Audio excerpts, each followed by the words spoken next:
ایک خاص بات کہ پہلا سوال تو یہ کہ حضرت عباس کو اتنی مرکزیت کیوں ملی، ایک سوال بہت بڑا سوال ہے۔ دوسرا سوال یہ کہ وہ کیا وجہ تھی کہ جو امام حسین کے لشکر کے بچے تھے جتنے، وہ حضرت عباس ہی کے پاس کیوں آتے تھے کہ پانی چاہیے، کھانا چاہیے، پانی چاہیے، وہ کسی اور کے پاس نہیں جاتے تھے۔ تو آپ نے وہ سنا ہوگا کہ جب حضرت علی نے اپنے بھائی عقیل سے کہا کہ میں ایک شجاع ترین قبیلے میں شادی کرنا چاہتا ہوں تاکہ اس سے ایک ایسا بیٹا پیدا ہو جو کربلا میں میرے حسین کے ساتھ کام آئے۔ شجاعت، علی کم شجاع تو نہیں تھے، دنیا میں رسول کے بعد علی ہے، بالکل اتنے شجاع رسول ہیں، اس کے بعد علی ہیں، لیکن اس کے باوجود آپ نے یہ کہا کہ میں شجاع قبیلے میں شادی کرنا چاہتا ہوں، کیونکہ ماں کے اثرات تربیت کے اور دودھ کے وہ بہت زیادہ ہوتے ہیں، وہ باپ کے خون پہ بھی حاوی آ جاتے ہیں۔ تو یہ جو قبیلہ تھا ان کا بنی کلاب، یہ ایسا قبیلہ تھا کہ جن کے لیے مشہور تھا کہ یہ نیزے باز تھے، اتنے جری تھے کہ نیزہ پھینکتے تھے اس کے پیچھے دوسرا نیزہ پھینکتے تھے، وہ سجائے ندب۔ تو یہ شجاع ترین بیٹا پیدا ہوا، لیکن جہاں تک شجاعت اپنی جگہ، لیکن یہ اہل بیت کے سامنے اس طرح رہتے تھے، حضرت عباس اسی تربیت کی تھی ماں نے۔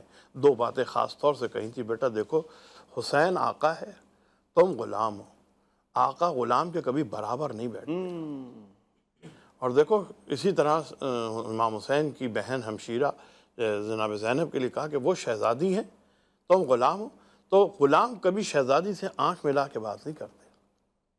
تو ساری زندگی امام حسین کے برابر نہیں بیٹھے عباس، اور جناب زینب سے کبھی آنکھوں میں آنکھیں ملا کے بات نہیں کی، جب گئے ہیں تو پیروں پہ نظر رکھ کے بات۔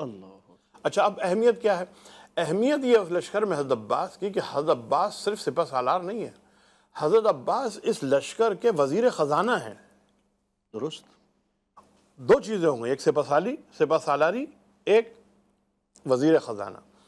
سپہ سالاری کا کام، سپہ سالار کا کام یہ ہوتا ہے کہ وہ تمام جو دشمن کے حملے ہوں ان سے آپ کو محفوظ رکھے، اور وزیر خزانہ کا کام یہ ہوتا ہے کہ آپ کی جتنی ضروریات ہیں انہیں پورا کرے۔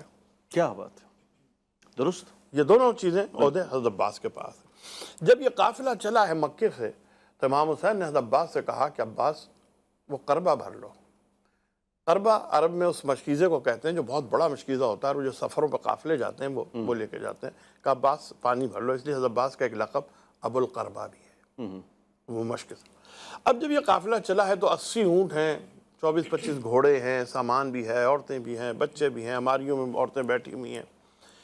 تو اب بچوں کو، آپ کو پتہ قافلہ چلتا ہے تو شام کو جا کے ایک منزل پہ پڑاؤ کرتا ہے۔ اب اگر کسی وقت بچے کو بھوک لگے، پیاس لگے، تو وہ اتنے بڑے قافلے میں پیچھے والے اونٹ پہ کسی بچے کو، یا بیچ والے کسی اونٹ پہ کسی بچے کو یا کسی عورت کو لگ جائے تو کیسے وہ پانی مانگے؟ کوئی موبائل سسٹم تو ہے نہیں۔ اچھا، وہ عورتیں نہیں ہیں جو چیخیں چلائیں، آوازیں باہر نکالیں۔ تو اس کا حل حضرت عباس نے یہ نکالا تھا کہ وہ لشکر جب چل رہا تھا، سفر کر رہا تھا، قافلہ، لشکر نہیں بلکہ قافلہ، تو حضرت عباس اس قافلے کے ساتھ ساتھ ایسے چلتے تھے آگے بھی، جہاں کسی اونٹ کے پاس پہنچے اور وہاں کوئی آواز آئی، پانی، روٹی، حضرت عباس نے فوراً لے کے پانی دے دیا، فوراً لے کے روٹی دے دی۔